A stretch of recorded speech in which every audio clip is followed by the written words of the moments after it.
আমরা এখন ইজি ফিজ বই থেকে কুমিল্লা বোর্ড 2021 সালের প্রশ্নটি সমাধান করাবো। তোমরা এখনও যারা আমাদের ইজি ফিজ বইটি সংগ্রহ করোনি দ্রুত সংগ্রহ করে ফেলো। চলো আমরা সমাধানে চলে যাই। কুমিল্লা বোর্ড 2021 প্রশ্নটা একটু পড়ি আমরা। কি বলেছে দেখো, 30 মিটার উঁচু একটি দালানের ছাদের উপর বসে থাকা অবস্থায় হঠাৎ রিফাতের হাত থেকে একটি বল নিচে পড়ে গেল। একই সময় ভূমি থেকে 10 মিটার পার সেকেন্ড বেগে একটি 0.2 গ্রাম ভরের পাথর বল বরাবর উপরের দিকে ছুঁড়ে মারা হলো। অর্থাৎ একটা বল উপর থেকে নিচে রিফাতের হাত থেকে পড়ছে, ওই একই সময় একটা পাথর নিচ থেকে উপরে ছুঁড়ে মারা হচ্ছে। ঠিক আছে, যেন সংঘর্ষ হয় এদের মধ্যে। ঠিক আছে, এখন দিকে আসলে হয় কি না চলো। প্রথম কোশ্চেন বলছে কর্মদক্ষতা কাকে বলে। সো আমরা জানি কর্মদক্ষতা আসলে যে কোনো একটা যন্ত্রে তুমি যতটুকু শক্তি দিবা এবং যন্ত্রটা তোমাকে যতটুকু ফিরাই দিবে এর অনুপাতকে বলা হচ্ছে কর্মদক্ষতা, তাই না? তাহলে আমরা বলতে পারি যে কোনো একটা যন্ত্রের মধ্যে লভ্য কার্যকর শক্তি এবং প্রদত্ত শক্তির অনুপাতকে বলা হচ্ছে কর্মদক্ষতা। তাহলে কোনো যন্ত্রের লভ্য কার্যকর শক্তি মানে যে আমাকে ফিরাই দেবে, যতটুকু ফিরাই দিবে আমাকে, এবং মোট প্রদত্ত শক্তি মানে যেটা আমি ওকে দিব, এর অনুপাতকে বলা হচ্ছে কর্মদক্ষতা। আচ্ছা, এরপর আসি উপরের দিকে। যখন এই যে এখানে সংখ্যাটা দেখো, একটু দেওয়াই আছে এখানে কোনো যন্ত্রে, এইটা বললাম, ওকে, যে দেখা যাচ্ছে না অথবা। আচ্ছা, উপরের দিকে নিক্ষিপ্ত বস্তুর বেগ সুষম নয় কেন? সুষম মানে সমবেগ, তাই না? সো উপরের দিকে যখন একটা বস্তুকে নিক্ষেপ করা হয় সে কোনোভাবেই কোনোদিনও সমবেগে চলতে পারে না। কেন? কারণ একটা বস্তু যখন নিক্ষেপ করা হয় একটা বেগে 10 মিটার পার সেকেন্ড বেগ বা হুইচে যে কোনো বেগে মারা হোক না কেন, যখন নিক্ষেপ করা হয় তখন কিন্তু খেয়াল করবা যে নিক্ষেপ করার সময় অভিকর্ষ বল নিচের দিকে কাজ করে, না? অভিকর্ষ বল অর্থাৎ একটা কিন্তু ত্বরণে তাকে নিচের দিকে টানছে, আকর্ষণ করছে, সেটা হচ্ছে কি জি, তাই তো? 9.8 মিটার পার সেকেন্ড বাস 2, অর্থাৎ প্রতি এক সেকেন্ডে 9.8 মিটার পার সেকেন্ড করে বেগে করে নিচের দিকে টানছে, তাই তো? তাহলে সে কোনোদিনও কি সুষম বেগে উপরে যেতে পারবে না, কারণ তার বেগ আস্তে আস্তে যত উপরে যাবে আস্তে আস্তে কমবে, হ্রাস হওয়া শুরু করবে, কারণ নিচের দিকে একটা বল ওকে আকর্ষণ করছে। অর্থাৎ এটা কোনোদিনও সম্ভব নয়।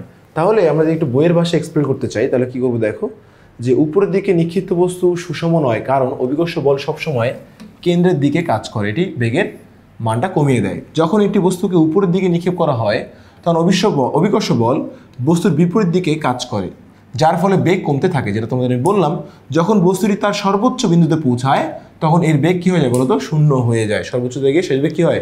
শূন্য হয়। এরপর বস্তুটি অভিকর্ষ বলের প্রভাবে আবার নিচের দিকে পড়তে থাকে এবং বেগ বাড়তে থাকে।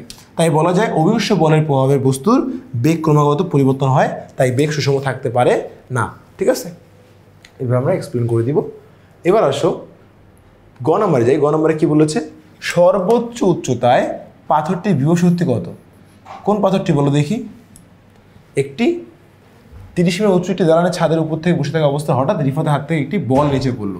তাহলে বল বলে নেই, পাথরের কথা বলছে।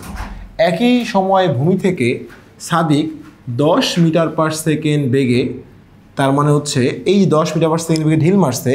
এই ঢিল মারার পর সর্বোচ্চ উচ্চতা কত হবে এটা বের করতে হবে। কেন বলছে? সর্বোচ্চ উচ্চতা বিভব শক্তি, তাই তো আগে সর্বোচ্চ উচ্চতা বের করে নিতে হবে।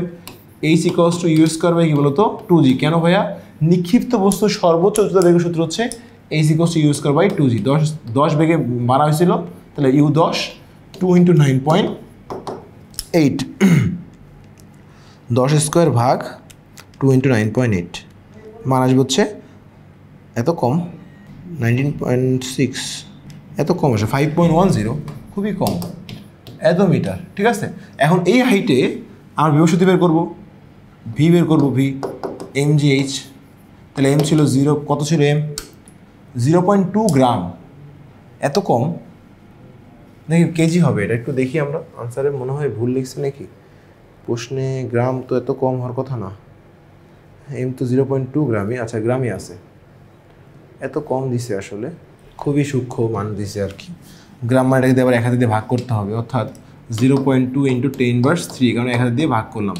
g 9.8, হাইট হচ্ছে 5.10, তাহলে গুণ করে দেখো 9.8 × 0.2 × 10⁻³, তাহলে আসলো 0.01 জুল। এটা হচ্ছে সর্বোচ্চ উচ্চতায় বিভব শক্তি আমরা পেয়ে গেলাম। ওকে, চলো আমাদের বইয়ে একটু চলে যাই। আমাদের সর্বোচ্চ উচ্চতায় বিভব শক্তি হচ্ছে, আমরা প্রথমে এই যে হাইটটা বের করে নিয়েছি H = u² বাই 2g। এখান থেকে আমরা বিভব শক্তি হাইটটা পেয়ে যাওয়ার পর যে হাইটটা যখন পেয়ে গেলাম, এখন আমরা বিভব শক্তি পাবো v = mgh। তো এইচটা হচ্ছে সর্বোচ্চ হাইটটা আমরা এখানে অ্যাপ্লাই করবো। তাহলে 2 × 10⁻⁴, তারপর হচ্ছে 9.8 এবং এইচ হচ্ছে 5.1, তাহলে 0.01 জুল। তাহলে অর্থাৎ সর্বোচ্চ উচ্চতা বিভব শক্তি হবে 5.01 জুল। আচ্ছা, এরপর আসি আমরা ভূমি স্পর্শ করার পূর্বে পাথর ও বলের মধ্যে কোনো সংঘর্ষ হবে কিনা, মানে দ্বিতীয় অধ্যায়ের কোশ্চেন এটা আর কি। দ্বিতীয় অধ্যায় তোমরা করেছো যে ভূমি স্পর্শ করার পূর্বে পাথর ও বলের মধ্যে কোনো সংঘর্ষ হবে কিনা। আচ্ছা, এখন বস্তুটা কোথা থেকে ফেলা হচ্ছে, 30 মিটার থেকে ফেলা হচ্ছে, ঠিক আছে।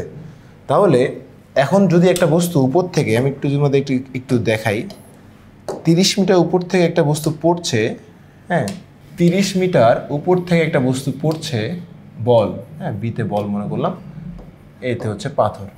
আর একই সময় যখন পড়ছে একই সময় একটা পাথর 10 মিটার পার সেকেন্ড বেগে উপরে ঢিল মারা হচ্ছে, ঠিক আছে। এই এটা 10 মিটার পার সেকেন্ড বেগে, আর এটা পড়ছে উপর থেকে। এখন মিলিত হবে ধরলাম কোথায় বলতো, এক্সে। এটা কি বলতো, এক্স। তাহলে বাকিটা হচ্ছে কি বলতো, এইচ মাইনাস এক্স। তাহলে পড়াটা কই পড়বে, বলটা পড়বে হচ্ছে এইচ মাইনাস এক্স দূরত্বে, আর পাথর যাবে হচ্ছে কোথায় বলতো, এক্সে ধরলাম। তাহলে ধরি ঘ নম্বর যদি আমি বলি, ধরি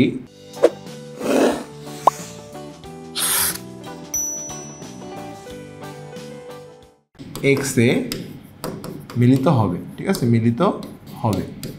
এখন আমি যদি ইকুয়েশন দুটো ধরি, এখানে দেখো একটা হচ্ছে আমি যদি বলের জন্য ধরি, বলের জন্য যদি ধরি, তাহলে এইচ ইকুয়ালস টু পরন্ত বস্তু u t plus half g t square পরন্ত বস্তুর জন্য, বা এইচ কতটুকু পড়বে বলতো, এতটুকু পড়বে, এই বরাবর পড়বে। তাহলে হাইটটা কত বলতো, এইচ মাইনাস এক্স।